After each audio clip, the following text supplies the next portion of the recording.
evening. Welcome to South Asia Newsline. I'm Lipakshi Khurana. Here are the top stories we're tracking for you on Tuesday, the 9th of April.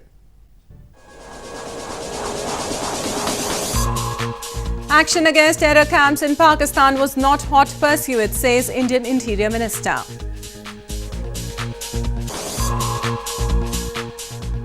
Pakistani Opposition leader Shehbaz Sharif indicted in corruption case.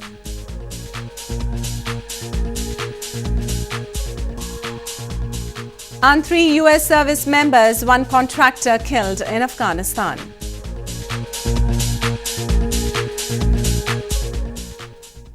And now for all the details. India's Interior Minister Rajnath Singh on Tuesday said that India's surgical strikes and February 26th airstrike across the line of control in Pakistan cannot be termed as hot pursuit. He said the strikes were conducted in the aftermath of terror attacks on Indian security forces and only targeted terror camps. India's Interior Minister Rajnath Singh on Tuesday said that India's surgical strikes and airstrike across the line of control in Pakistan cannot be termed as hot pursuit against terrorism. In an exclusive interview with ANI news agency, Singh said that Indian armed forces only targeted the terror training camps and no innocent civilians were harmed in the strikes inside Pakistan. The airstrike in late February was conducted in the aftermath of a suicide bombing which killed at least 40 Central Reserve Police Force personnel in India's Jammu and Kashmir. The attack was claimed by Pakistan-based Jaish-e-Mohammed terror group. दूसरी चीज को hard pursuit और cold pursuit इस रूप में नहीं करना चाहता। हार्ड परसूट अब उसको कहते हैं कि हम सीधे वहाँ की पाकिस्तान की आर्मी पर अटैक कर देते, जहां मन आता पाकिस्तान में अटैक कर देते, इनोसेंट सिटीजन्स मारे जाते। लेकिन हम लोगों ने पूरा प्रिकॉशन लिया। टेररिस्ट अटैक हुआ, फिराइन अटैक हुआ, उसमें हमारे सीआरपीएफ के जवान मारे गए। तो हम लोगों ने टेररिस्ट सेंटर पर ही, ट्रेनिंग सेंटर पर ही जो है वहां पर जाकर मारे। On February 26th, the Indian Air Force fighter jets claimed to have bombed Jaish-e-Mohammed's advanced training camp inside Pakistan. Islamabad retaliated by attempting to target Indian military installations the next day. However, the Indian Air Force thwarted its plans. In 2016 also, the Indian Armed Forces carried out a similar surgical strike and destroyed a number of terror training camps in the aftermath of the Uri terror attack, which killed at least 19 Indian soldiers. As many as 100 Indian fishermen under Pakistan's custody walked back to the side of the border after being released on Monday. They are the first set of 360 prisoners to be released by Pakistan as a goodwill gesture after recent tensions between the two neighbours seem to have eased. As many as 100 Indian fishermen under Pakistan's custody walked back to their side of the border after being released at Wagah-Atari border on Monday. They are the first set of 360 prisoners to be released by Pakistan as a goodwill gesture after the tensions between the nuclear-armed neighbours had escalated following a deadly attack on an Indian paramilitary convoy in February, which was claimed by Pakistan-based Jaish-e-Mohammed terror group. The fishermen were arrested on the charges of trespassing into Pakistan's waters. Due to the rocky relations between the two sides, prisoners who have completed their jail terms often languish in each other's jails for years. According to the lists exchanged by both sides in January, there are 347 Pakistani prisoners in Indian jails, out of which 98 are fishermen. There are 537 Indian prisoners in Pakistani jails, 483 of whom are fishermen. In news from Pakistan, Pakistan Muslim League Nawaz President Shehbaz Sharif and his son Hamza were indicted in Ramzan Sugar Mills corruption case by an accountability court on Tuesday. Both the father-son duo have been accused of illegal use of public funds and misuse of authority. An accountability court on Tuesday indicted Pakistan Muslim League Nawaz or PMLN chief Shehbaz Sharif and his son Hamza Shehbaz in the Ramzan Sugar Mills corruption case. Both the father-son duo have been accused of misusing their authority and for the illegal use of public funds for a drain for the mills, of which Hamza is a director. According to the National Accountability Bureau, the funds for the drain, which come to about Rs 200 million, had been released by then Punjab Province Chief Minister Shehbaz Sharif, local media reports said. Shehbaz Sharif served as a Chief Minister of the politically crucial Punjab Province from 2013 to 2018. He became PMLN president after his elder brother, former Prime Minister Nawaz Sharif, was barred from holding the top party position and other public posts over corruption charges. Shehbaz Sharif has already been indicted along with 9 others in Ashiana housing scam case and is out on bail. In news from Afghanistan, 3 US service members and an American contractor were killed in Afghanistan after an improvised explosive detonated on Monday. The incident took place near Bagram Air Base, close to Afghan capital Kabul, and was claimed by the Taliban. Bloodstains and debris littered the spot on Tuesday where 3 US service members and an American contractor were killed in Afghanistan on Monday by an improvised explosive device.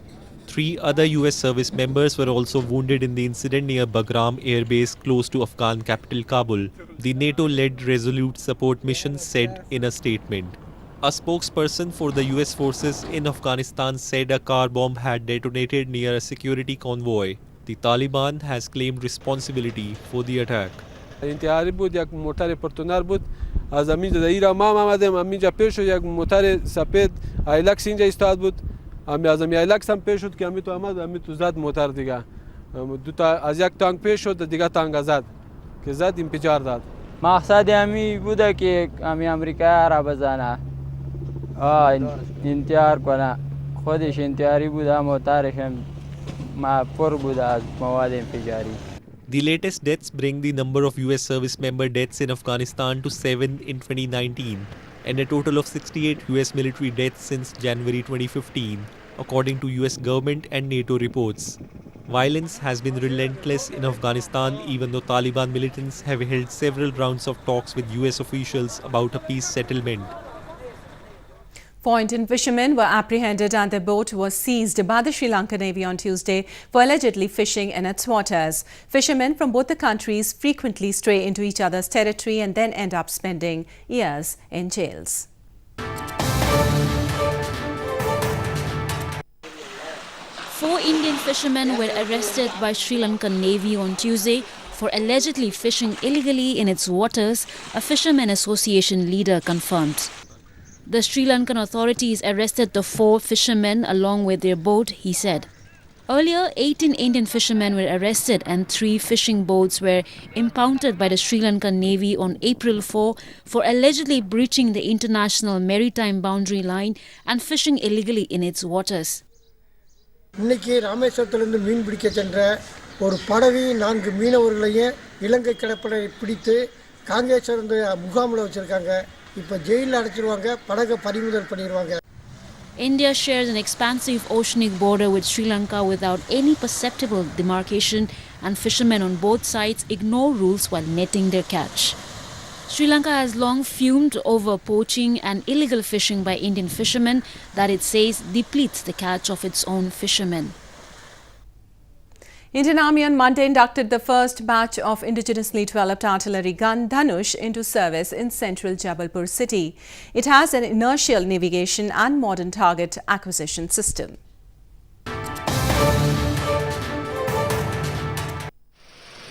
The Indian Army on Monday inducted the first batch of indigenously developed artillery gun Dhanush into service in central Jabalpur city. The 155 x 45 mm towed howitzer is made with the technology imported from Swedish defense manufacturing company Bofors. Dhanush has an inertial navigation and cutting-edge communication system, day and night operational capability, and modern target acquisition system. धनुष एक indigenous medium gun है जो कि Bofors की transfer of technology पर बनाई गई है. इसमें इलेक्ट्रॉनिक में अपग्रेड है और मैकेनिकल अपग्रेड है और इसके कारण ये गन बहुत पोटेंट है और हमारे इंडियन आर्मी के ज़रूरतों के हिसाब से बहुत ही अच्छी गन है. The artillery gun weighs less than 13 tons and has got easy maneuverability for counter-terror operations. The first batch consists of 6 artillery guns and an order of 114 howitzers that would be built locally has already been placed by the Indian Army. A 104-year-old woman in a remote town in India's northeastern Assam province is all set to vote in the upcoming general election in the country. She would reportedly be the oldest voter to cast her vote in the general election scheduled to begin from April 11.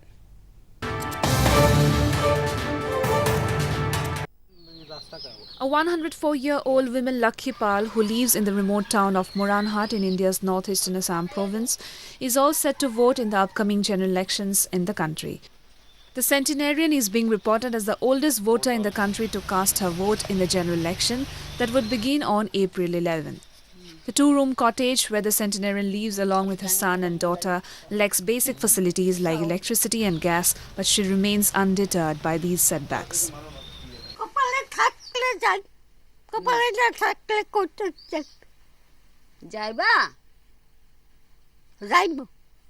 बोलती हैं जे mummy बोलती है हाँ ये vote ढलना अच्छा बात है वो हमको ढलेगी वो देश का सम्मान है.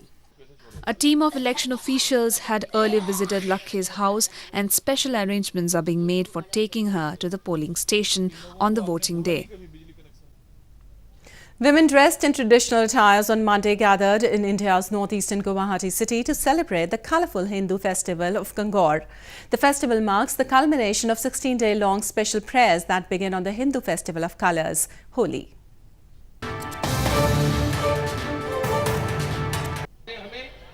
Women dressed in traditional attires on Monday gathered in India's northern Guwahati city to celebrate the colourful Hindu festival of Gangor. The women offered prayers, performed rituals and immersed beautifully decorated idols made of clay, wood and other materials in water to mark the auspicious occasion. According to the tradition, young unmarried girls worship idols of Gangor to get good husbands, while the married women perform prayers for the prosperity, health and long life of their husbands. हाँ, ये हम लोगों का एक बहुत ही अच्छा और बड़ा त्योहार है. ये 16 दिन की गंगोर होती है. हमारी लड़कियां 16 दिन पूजती है और हम लोग शादीशुदा एक दिन पूजते हैं. हम लोग सब सुहागन लेडीज पूजा करते हैं इस मामले में और बहुत पार्वती माता सबको सुहाग बांटती है. इस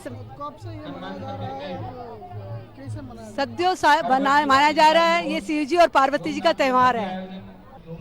Gangor festival marks a culmination of 16-day-long special prayers that began on the Hindu festival of colours, Holi. It is celebrated in many provinces of the country, including Rajasthan, Haryana, Madhya Pradesh and Gujarat, where people break out into rites of colours, devotion and local delicacies to celebrate the festival. Well, that's the way it was in South Asia this evening. Before we conclude, the top stories once again. Action against terror camps in Pakistan was not hot pursuit, says Indian Interior Minister.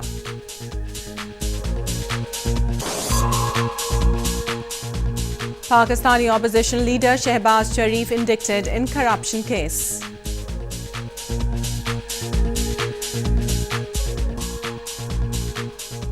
And 3 US service members, 1 contractor killed in Afghanistan.